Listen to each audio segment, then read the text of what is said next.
I'm so excited to record Why Arts podcast with you. Should start with introductions. Please introduce your work with us.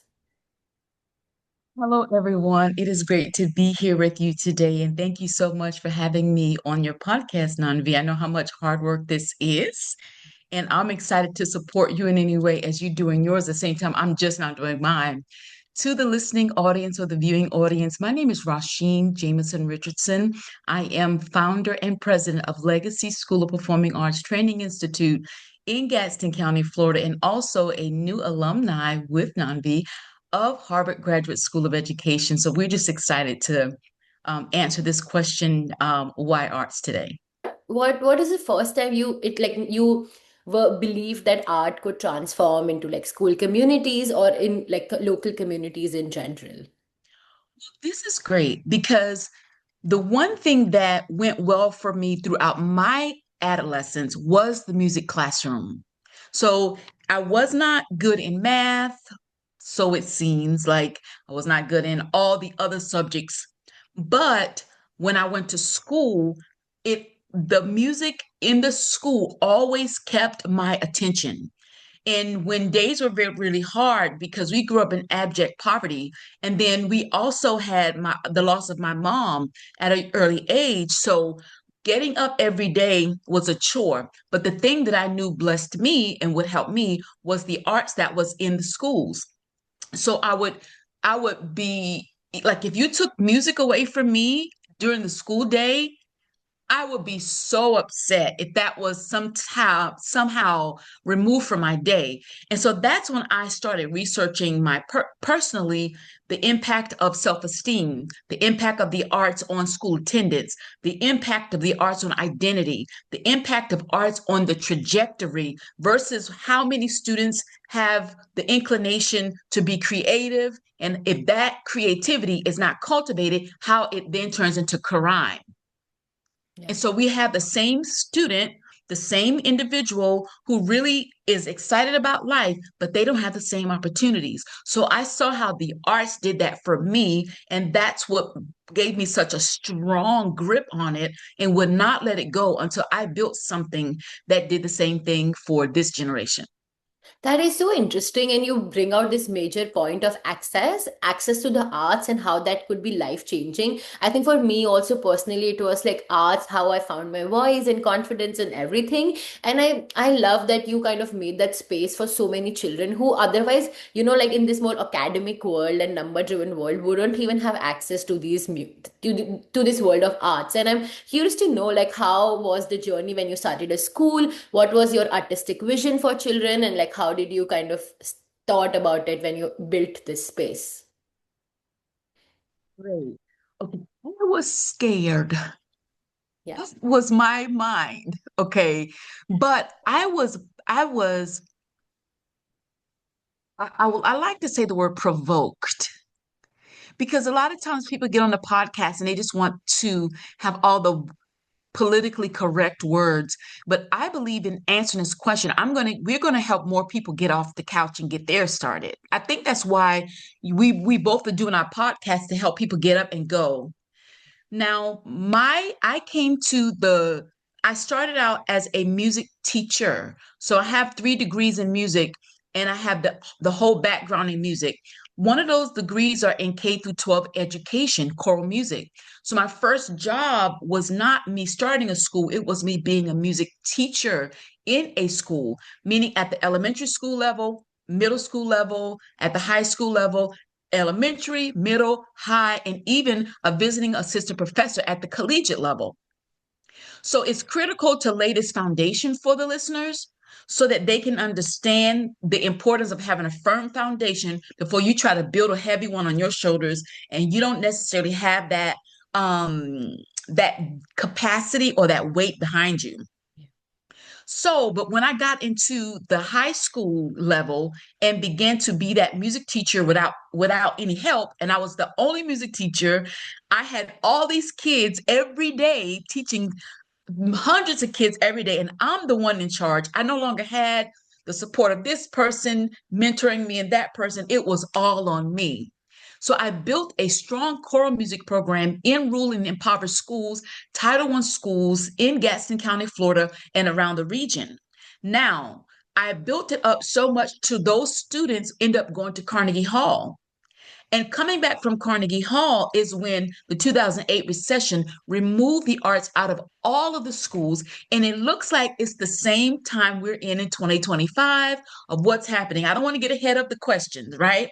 But what I'm trying to point at is that I had built this big in success. And now when the arts were cut, I felt like I was cut. I felt like that meant I, as the music teacher, and when the arts crumbled, I felt like I crumbled. So then now I have a movement that I started. And then from there, I had now people asking me, when am I going to keep this going? And I'm like, what do you mean? What do you mean? What do you mean? How am I going to keep this going? Where's the money going to come from? The people going to come from? Where's all this going to come from? And then all of a sudden, someone at a local daycare center called me and said, you can teach music here at my daycare center at no cost. And from there, Nanvi, Mm. I opened up a private studio in the community, and it grew and grew and grew and grew until I was able to build 12 locations, and I was able to build an entire network of an organization in rural communities, impoverished communities, nonprofit innovation, right? Until it became something larger. But it came out of scarcity. It Yes. came out of deficit. And it came out of me not really knowing I had all of that in me.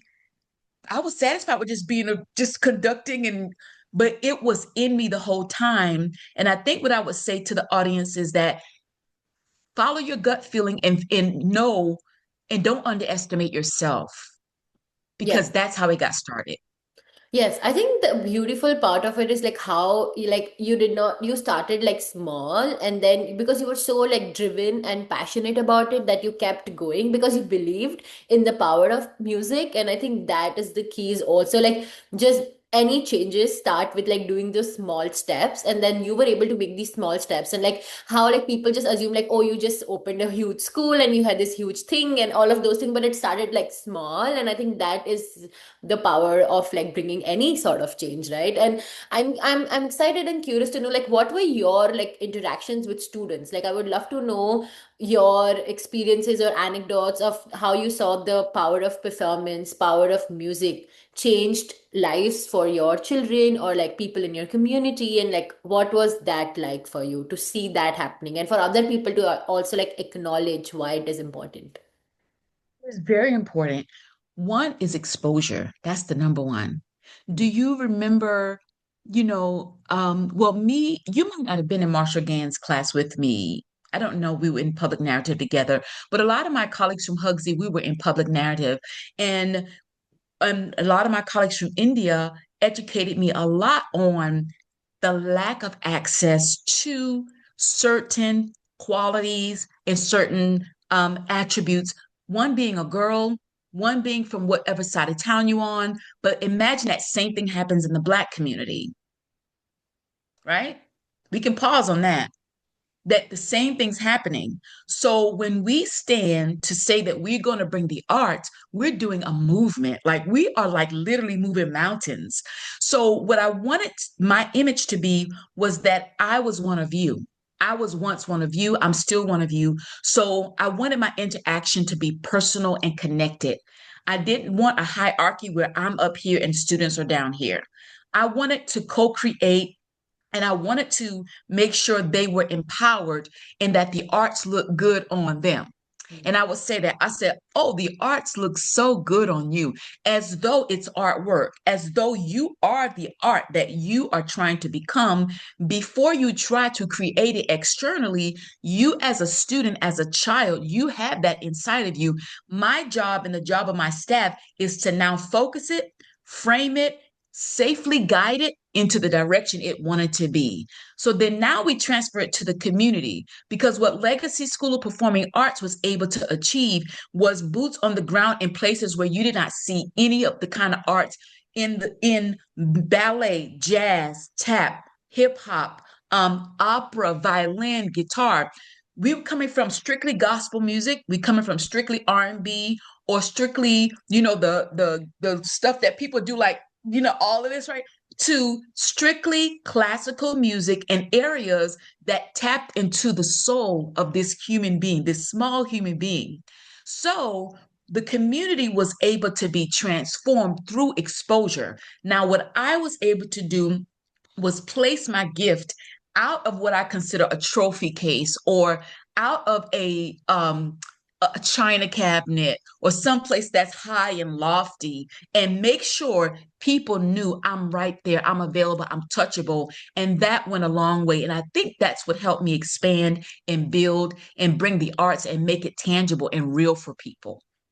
Yeah, which is so beautiful about whole idea of exposure, because how would people even know what it means, like how it transforms community and transforms children's development if we don't see it happening. And I'm also like curious to know, like, what were your biggest challenges, like convincing your team, convincing the community, districts, families that the arts matter. Like, I'm sure like that is how like it starts. Like somebody would have said like, no, why are you not just doing an academic class? Like our kids need that more. Well, you know what? When Okay, so let's go back a little bit. Yeah, Okay, I like to do a little history to bring the listeners up, because I want them to hear me and you, and I want them to get started. yeah, I just want them, when we start answering questions, why arts, why noun? Well, it begs the difference then to say, why not you? yeah, yeah. Because we need it, right? Yeah, But okay, if I go back a little bit to when I first got started, it was a question of, why you doing so much? yeah, Not that I wasn't, but why are you doing too much? And why do you think the kids need this? Or why do you think they need something different than the gospel music, or different than what the school district already has in the budget? So you come across thinking you are goody two shoes, or you too much, or you are forcing the system or trying to break the system. None of that was the case. I was looking at potential, and I saw the qualities in all my students and wanted that.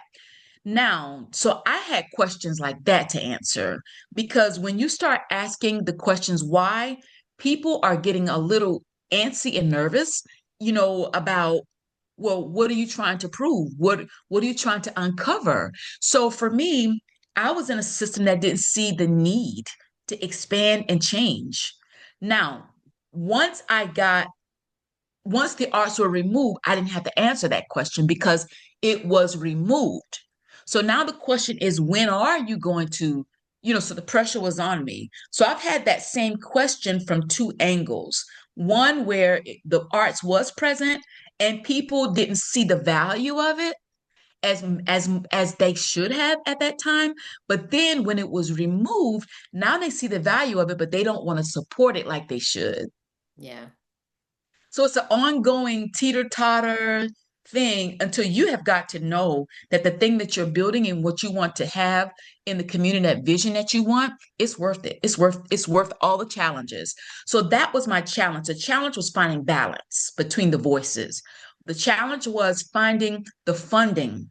mm, Either way, you look at it. When the arts was in the schools, and when I built it in the community, you still had funding challenges. You still had support challenges. You still had challenges with students who could not afford it, or yeah, students who could not have transportation to get to it. And yes, when you talk about team, I had a hard time building a strong team because where my headquarters was located was remote. mm, It was like the place I started to build my performing arts school in. And by the way, it's a K through 12 nonprofit education organization that was being turned into charter schools. So I want to make sure that's very clear when we're talking about Legacy School of Performing Arts. But my team, I had to go the distance to get a good team that would travel miles to get to this work and perform it with me. And that's how I was able to just make it work and get over the challenges. Yeah, which is so beautiful, like that you had that strong team and like the community which were supporting, and that's how you created this domino effect of like kind of going beyond and like, starting small and but having that strong hold. And I'm very curious as like a leader, how did that look for you? Like, because you work on this level, like a higher level of arts leader, which is so like less, and we don't see a lot of art strong leadership, like a women strong leadership. And I'm so Yes. excited and like curious to know like how you supported with the school. And I know like there were like natural disaster which happened, and then there was a whole journey which kind of led you everywhere else. And I'm very curious if you could share more about the story and like how you kind of persisted through that, and how was like leadership and arts which played a role in holding the community together even though there were so many issues and challenges. Yeah.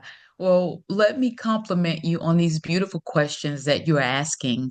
They are very poignant and they really get down to the matter of what it is I do bring to the table. Because when we're curating these conversations, we don't know which way they'll go. We hope everything goes well. But I believe that what you have done to bring the conversation to this point so far is magnificent.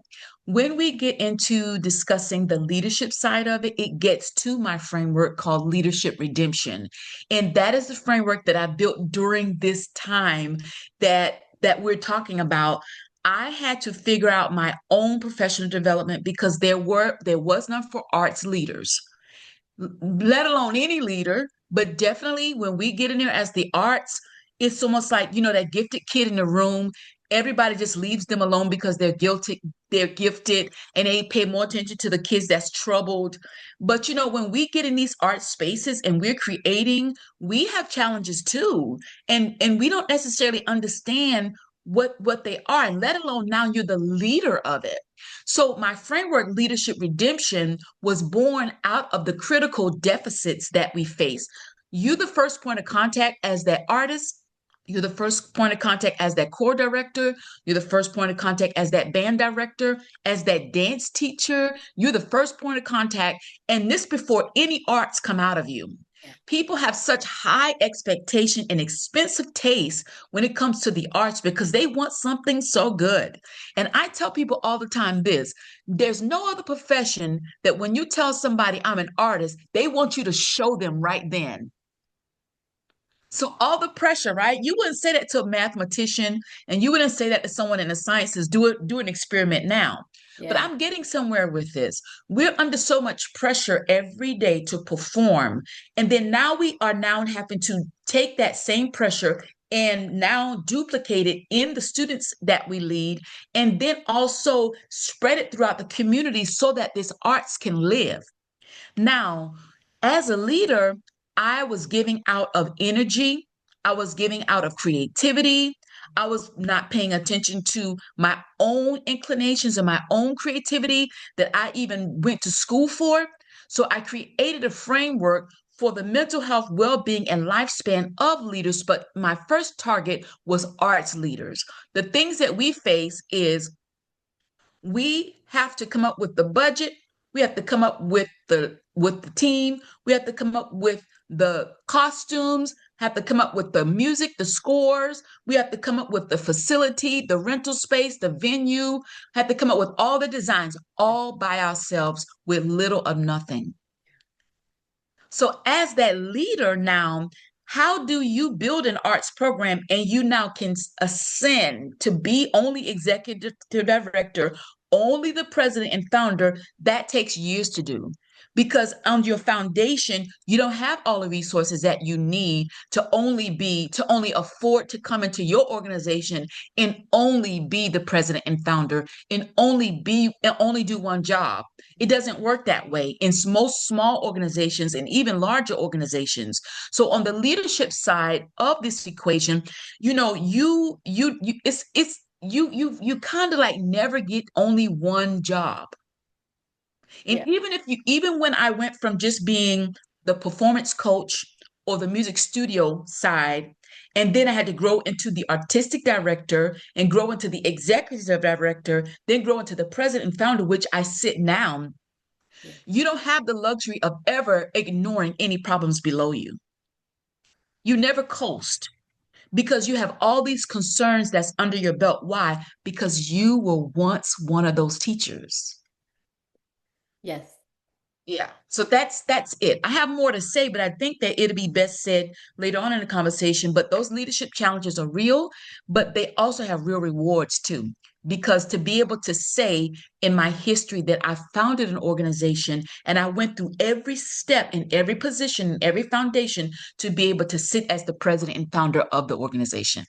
Yeah, exactly. And I think that is the beauty of it, that you went like from like bottom top approach instead of like starting top and then kind of like bottom approach. And I think that I also resonate with that, because when you are a teacher, you can really understand their challenges, because everybody keeps on giving them like opinions and like, oh, feedback and critique and all the time. But like, I think when you are a teacher, you know what is happening in their classrooms. And I'm curious to know like, how was that when you had to like kind of share these skills with other people who are coming in your company, like in your like organization, and like how were you able to keep the quality as a leader? Specifically, like what were your lessons as a leader to kind of make sure that this is solid, like the quality is maintained? And like, do you think like there were any lessons which the arts teach you during this leadership journey?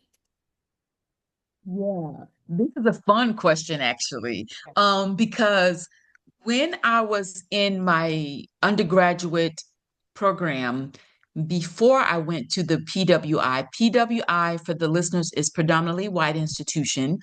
Prior to that, I went to a HBCU, which is historically Black colleges and universities. Now, coming out of the Black university, we were taught this, and this is a thing that I swear by. It says this. My favorite mentor, who's gone on, the late Dr. Barbara Vaughn, said, remember, when you leave here, good programs have many parents, and bad programs are orphanages. Meaning that when you produce something good, everybody wants to own it, everybody wants to be a part of it, and everybody wants a piece of it. But if you step out here and you do not put out quality in what you're doing, and then someone actually, starts bad mouthing you, well, then you can kind of like hear crickets for the rest of your career. Now that was a lot of pressure on me. Now I still guide myself back to there, but when we talk about, the leadership lessons and what it was like being able to have that bridge, I'm gonna call it a bridge between the students, the team, the organization itself, all the challenges. It goes back to just allowing yourself to be messy sometimes, allowing some of the pieces to fall apart, even if people see it. Because inside of that is a level of humility that you really need. And when you're in the arts, it's not that much humility because people are cheering you on. Everybody's blown up your head. So that's the one arts lesson that I did learn.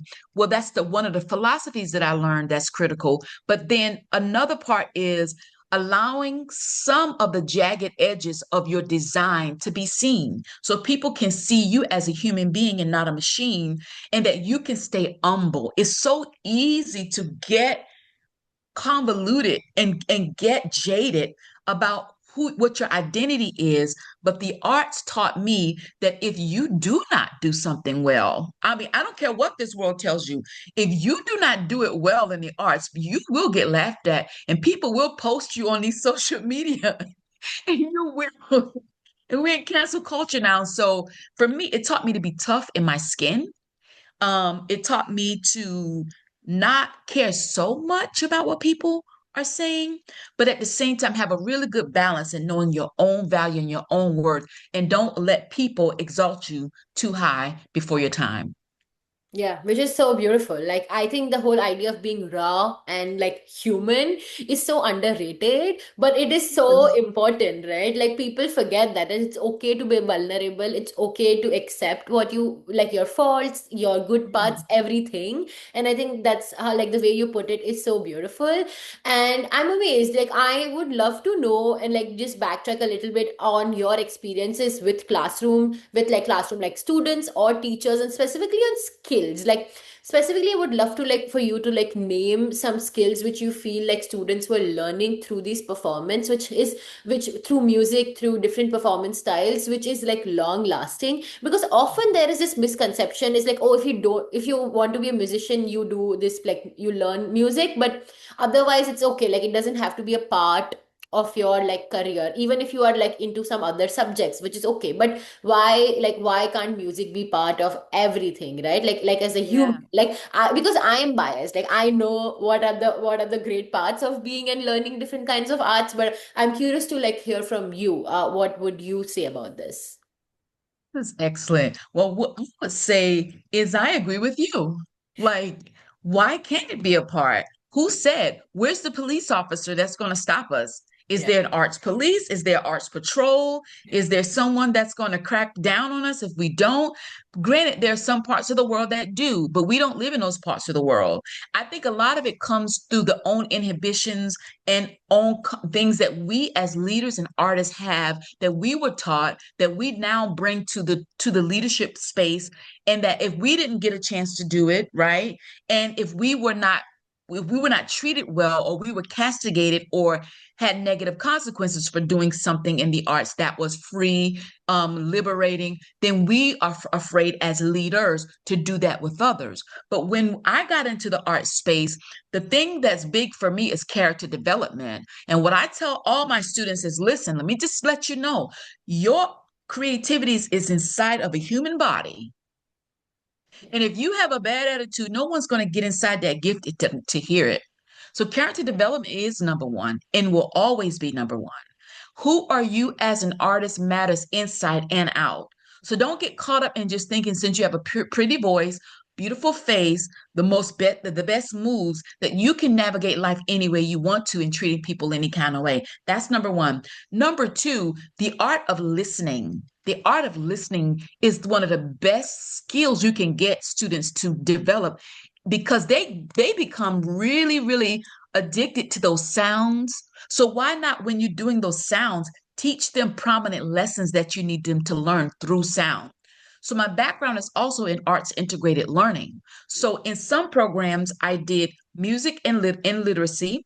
I did math and literacy, and I was able to get in Title I schools and build curriculums and frameworks for school districts to make sure that the arts was a bona fide part of the curriculum so that the music can live. So that was one. Number one, character development. Your gift is inside of a body. Take care of that body and take care of that mood that you're in, because artists can be real moody, okay? Number two, as I said before, make sure you know how to extend those arts to make sure it goes throughout your school curriculum, like arts integration, arts infusion. There's so many ways you can bring the art into music, music into art, dance into art, art into Spanish. You have all those ways to be able to do that. And number three, your school community, they rock. Those teachers around you can sing. You're not just the most gifted one in your institution. So pay attention to the arts that's around you and help them fall in love with the kind of arts that you need to advocate for, to keep it living and keep it breathing throughout the world and throughout generations to come. So basically, you have to get outside your comfort zone. Yes, 100%. I agree. And I love that you bring this idea of arts integration, because even though I am a person who is like arts for arts, like always, but I feel like that is through arts integration is like the small steps we can get into these schooling systems, which are more rigid and like always focus on academics. And like I feel like it's a great way that we can integrate arts and kind of like, as you were telling, like showing them how that is impacted, instead of just like telling about it or like telling them like, oh, like I think it's so easy that we get wrapped around words and like language and like always just talking about these things, and I feel like we forget like what is the beauty of in like just showing them. Like you don't even have to explain them, don't tell them, they don't care about the research, they don't care about the numbers, you have to just show them like why it matters. And I think that like this whole idea which you're bringing to like show and tell is, I think, very crucial, and a lot of people like miss out on that. It's, because we are so like hooked to fighting and like just being like activists, which is also very important, but we forget like this whole idea of like showing them like these changes, which is so so crucial. And even in changing mindsets, I feel. So okay, now like now that we have known about these so many things, I'm curious like how, as you personally, what are the small practices you which like helps you to build this like long-term support, long-term partnerships, long-term artistic adventures? It just like to bring these small mindset changes. Yeah, I genuinely love people. Hmm. I genuinely love people. And people can feel when you are there to perform, and people can feel when you're there to just glean and get from them. And my first thing is I genuinely love people and I'm genuinely skilled in the arts. There are people who pick up now in the age of AI, which I'm learning about and I'm learning to embrace little by little, but I didn't come from that generation. I came from being kind, being honest, being real. Do not lead people, string people along, and do not produce gimmicks and do not leave like little mouse traps for people to just get trapped in trying to follow behind you. So number one, I genuinely love people. I love seeing my friends, family, myself succeed. I genuinely love supporting people. Now when you put the arts on top of that, and when you put leadership on top of that, and when you put community on top of that, it multiplies that same heart.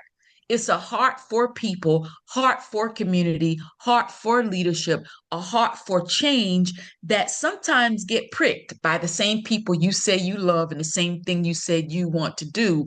But it's worth the challenge. So when we get back into the side of the question where we're just trying to figure out, the practices, it is to keep that love going in yourself. Find ways to feed your own spirit, but also find ways to check your spirit. And when I tell people to check their spirit, I always tell them to tug at the nearest piece of clothing that they have on, because sometimes you really can get lost in what people want, and you'll be amazed how much it takes you off of the original vision and mission and goals and objectives and the strategic plan that you already had for yourself, the students, and also that organization. Because whether we like it or not, this is business we're talking about.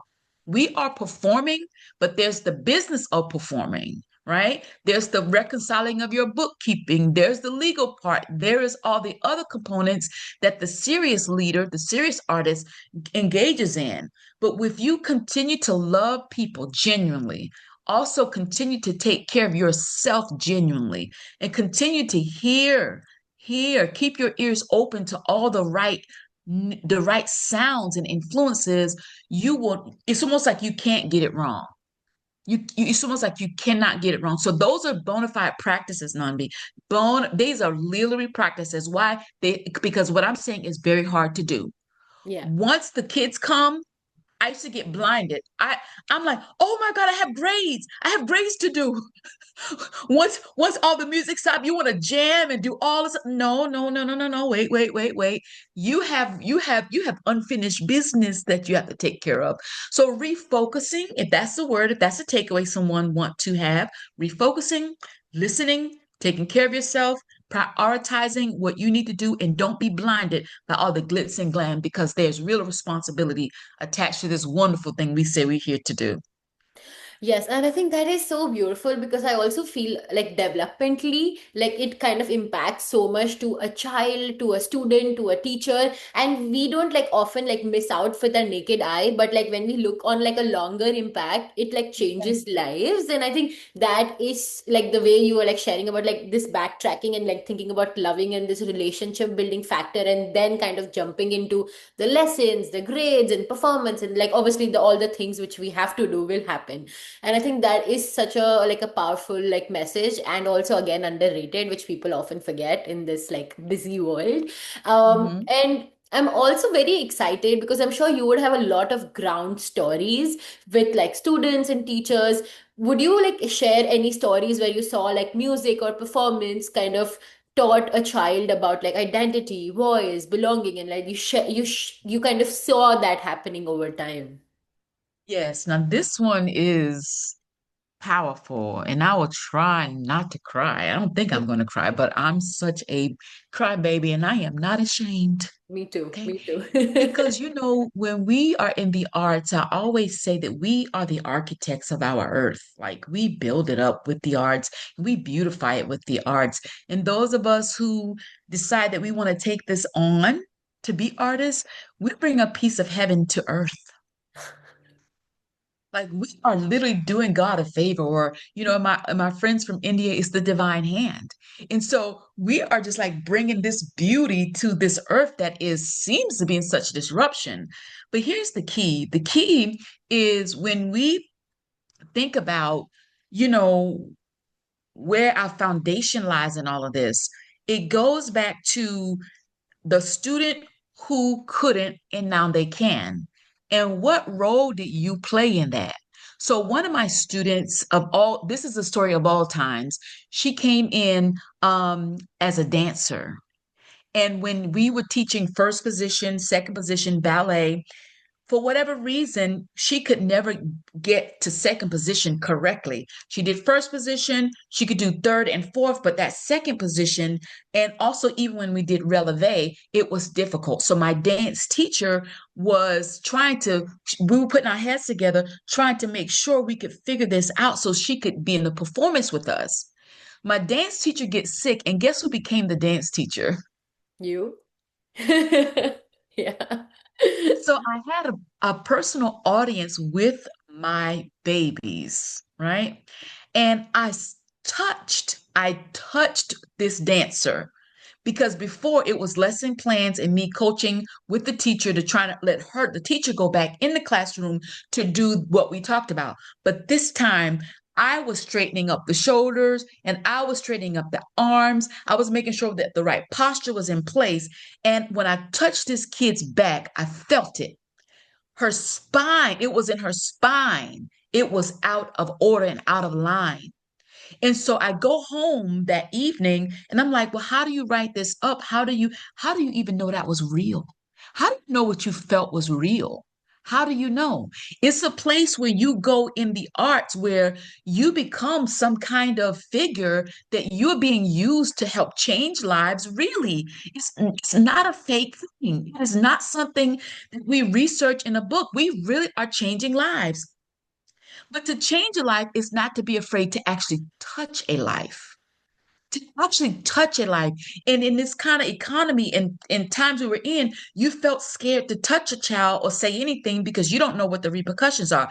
But that day in dance is inevitable. I'm going somewhere with this for the audience.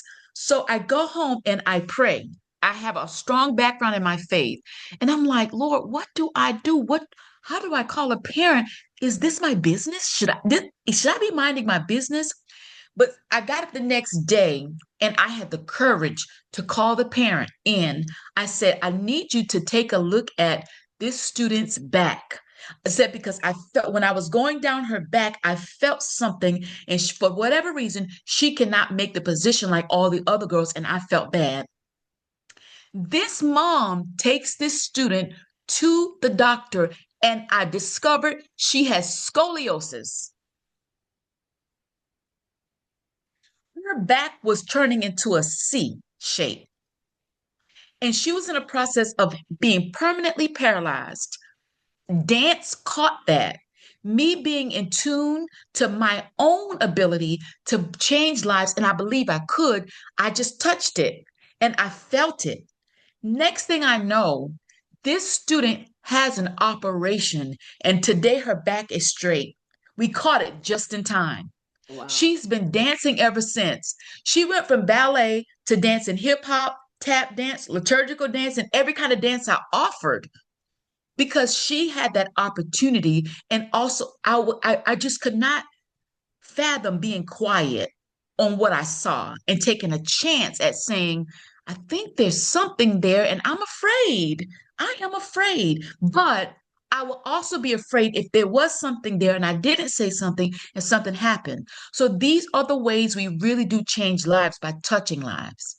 Yeah, oh my God. Like I'm so moved. And it's so like I think this whole idea of being mindful, which comes with being a teacher, like specifically in the space of arts, is so like I've not heard this. Like I've not heard like when you're an arts teacher, like this whole idea when you become so mindful of your students and like you really feel for them. Like it's not something an outcome. Like you're not just looking like you were not just worried or cared about them because you wanted them to have like a perfect like performance, but it was like way before that you actually cared for them and then wanted to figure out like what's up you. But why do you think arts matter even like more today in times of like disruption or in like rebuilding?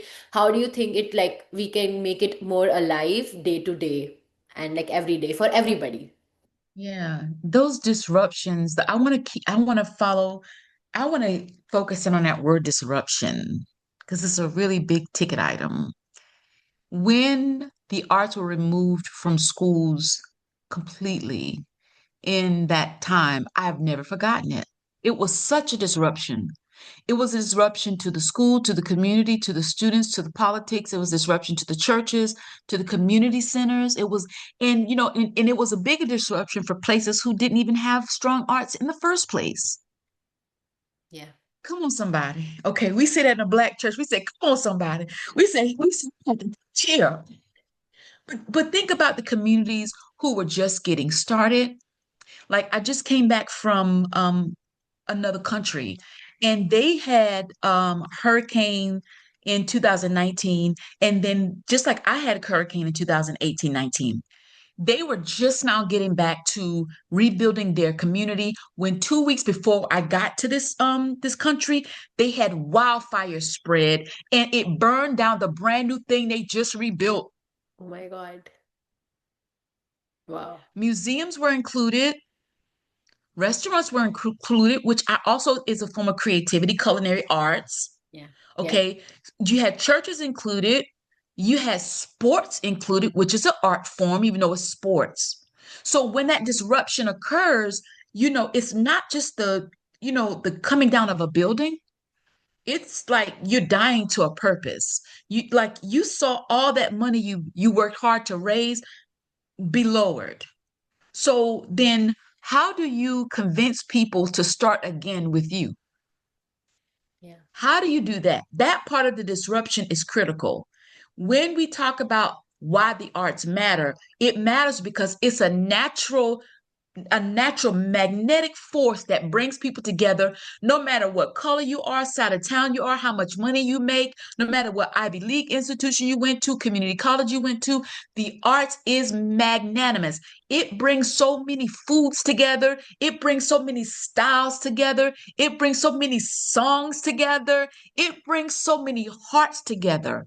And when disruption comes, you feel it. You feel it. That's one of the first things you feel. When my organization closed, the businesses around me that survived were very devastated because all the ballerinas, they were going to the beauty salons to get their bun for their performances, all those performances. The restaurants, while parents were waiting for dance, my business supported their restaurants, my students and my parents. So when the arts are gone, it's the economy, it's the schools. Those boring schools where kids are sitting there all day like little robots. Okay. When we remove the arts out of schools, now we're pretty much teaching zombies. Yeah. That's true. So it matters big time. And when people downplay the impact of the arts, it really pricks my heart because that means that they were just only there for just to turn up and just to enjoy the arts and to get their little dance on and get their feel good out of it. But no, we impact the economy. We impact politics. We impact the world in billboards on the roads. We impact the design world. I mean, everything about the arts, we make this world a better place to live in. So when you remove the arts, um, intentionally and unintentionally, you're removing a slice of heaven from our earth that we never know how we're going to get it back. The superpower of the arts is that you are in the driver's seat to paint and sing and perform the world that you want. That means I'm challenging the listeners here that if you do not like racism, you do not like hunger, you do not like poverty, you do not like the economic downturn, you are in the driver's seat to unite people around causes. Oh my gosh. Okay. You get a chance to curate and put productions on that bring races together. Yeah. You get a chance to be a problem solver and a solution to the divide. So you get a chance to have that superpower that you actually did that, and you did it when it was unpopular because racial indifference, economic downturn, when we talk about academic disenfranchisement, these things will be with you always. So, to the artist who is able to get a hold of yourself and get a grip on that fear that you have, that you're afraid to get started, or afraid to get started again, or afraid to stop for a minute and pause and get yourself together so that you can come back and be stronger. All these things I'm describing me, you have the superpower to change the world at your fingertips. And because it is the arts, people feel safe that it's going to actually happen. Yes, that's so People feel confident that you are actually going to do something great because they trust the artistic world with their dreams and goals and fashion and the way you do things. Almost anybody will stop in the mall and listen to someone sing, stop on the side of the road and listen and put money in someone's basket. Well, you can do you that's your superpower to do the same thing and change this world for the better. And I'm sure going to be keeping my eyes out looking for those people who are doing that. And lastly, why arts? Because I can't live without it. Beautiful. Just can't live without it. That's Me just too. it. Me too. Me too. I love that. Thank you so much. Thank